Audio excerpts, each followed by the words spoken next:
Bismillahirrahmanirrahim. Assalamualaikum warahmatullahi wabarakatuh. Saya Dila Fikri Fadilah, mahasiswi Pendidikan Kimia UIN Sunan Gunung Jati Bandung. Pada kesempatan kali ini, saya akan memaparkan mengenai solusi teknologi pendidikan dan pendidikan karakter di Indonesia.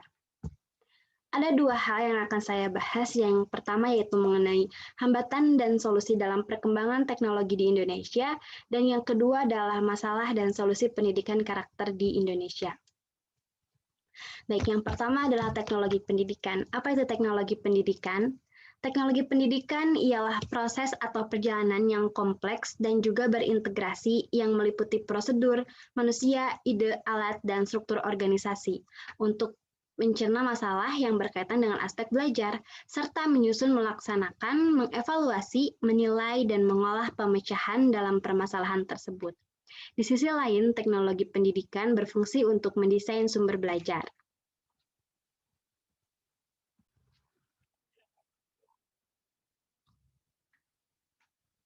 Menurut Akbar Amin, ada beberapa kendala dalam pemanfaatan teknologi dalam pendidikan.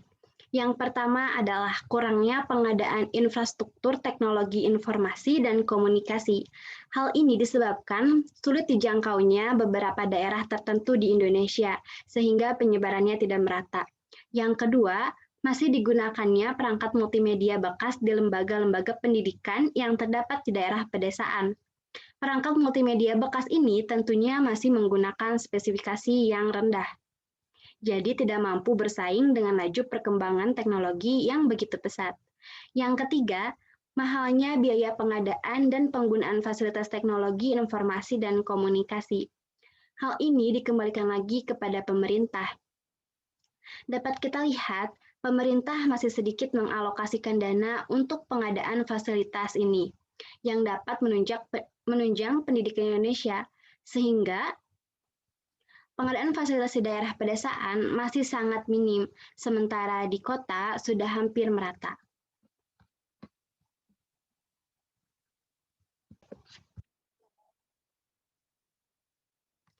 Menurut Mahmud, ada beberapa persyaratan yang harus dipenuhi dalam menerapkan pembelajaran berbasis TIK ini. Yang pertama, guru dan siswa harus memiliki akses terhadap teknologi digital dan internet dalam kelas sekolah dan lembaga pendidikan. Ini berarti sekolah harus memiliki sarana prasarana yang memadai yang berkaitan dengan teknologi informasi dan komunikasi, seperti tersedianya komputer atau laptop, jaringan internet, laboratorium komputer, peralatan multimedia seperti DVD dan infokus. Yang kedua, harus tersedia materi yang berkualitas, bermakna, dan dukungan kultural bagi guru dan siswa. Materi-materi ini dapat berupa materi pembelajaran interaktif yang berbantuan komputer atau laptop seperti DVD atau infokus dalam pembelajaran interaktif. Dan yang ketiga, guru harus memiliki pengetahuan dan keterampilan dalam menggunakan alat-alat dan sumber-sumber digital dalam kegiatan mengajar. Kemudian yang keempat, harus tersedianya anggaran atau dana yang cukup untuk mengadakan, mengembangkan, dan merawat sarana prasarana teknologi, informasi, dan komunikasi tersebut. Dan yang terakhir, adanya kemauan dan dukungan dari semua pihak. Dalam hal ini, kepala sekolah, guru, dan peserta didik untuk menerapkan pembelajaran dengan dukungan teknologi komunikasi dan informasi tersebut.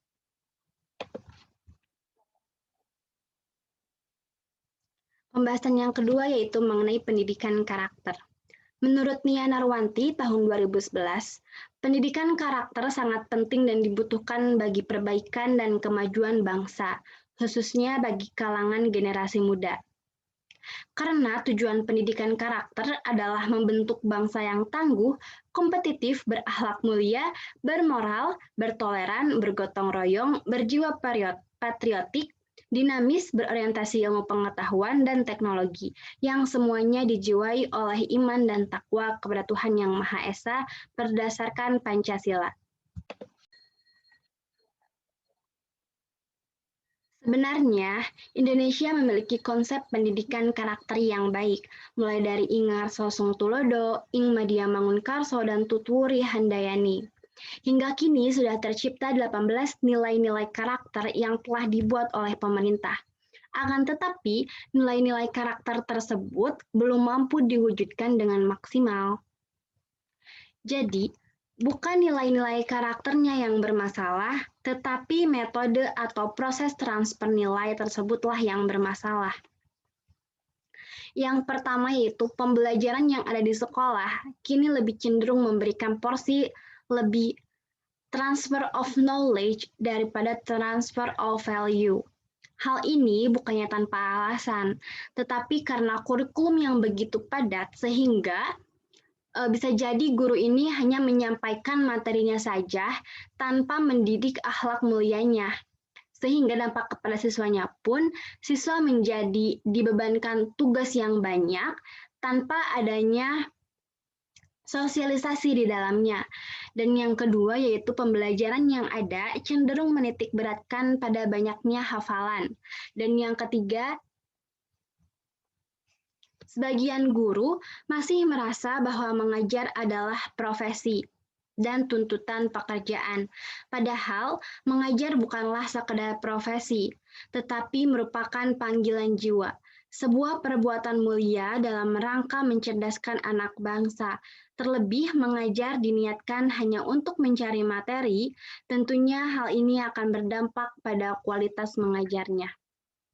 Dan yang keempat adalah keteladanan dari para guru merupakan hal mutlak yang tidak bisa ditawar-menawar. Dengan guru memberikan teladan yang baik, maka dalam diri para siswa akan tertanam karakter yang baik pula.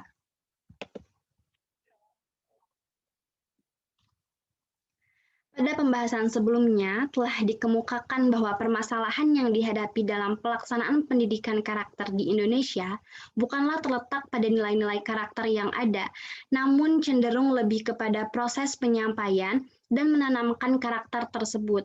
Menurut Thomas, ada 11 prinsip pendidikan karakter. Yang pertama yaitu mengembangkan nilai-nilai etika inti dan nilai-nilai kinerja penunjang sebagai fondasi karakter yang baik.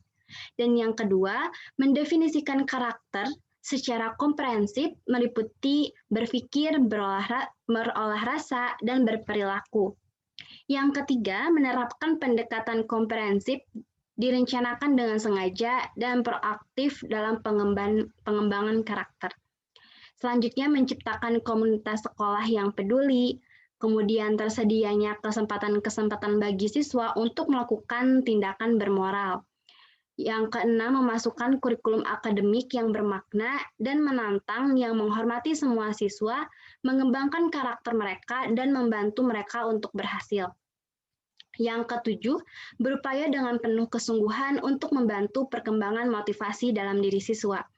Selanjutnya, melibatkan seluruh staf, guru, dan pegawai sebagai sebuah masyarakat belajar dan moral yang berbagi tanggung jawab untuk pendidikan berkarakter dan berusaha untuk mentaati nilai-nilai inti yang sama yang membimbing pendidikan siswa. Lalu membantu perkembangan kepemimpinan moral bersama dan dukungan jangka panjang terhadap inisiatif pendidikan karakter. Lalu melibatkan anggota keluarga dan masyarakat sebagai mitra dalam upaya pembangunan karakter.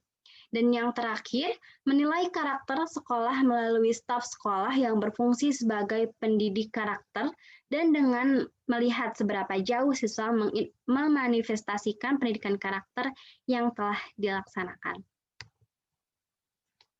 Baik, sekian yang dapat saya sampaikan. Semoga bermanfaat. Wassalamualaikum warahmatullahi wabarakatuh.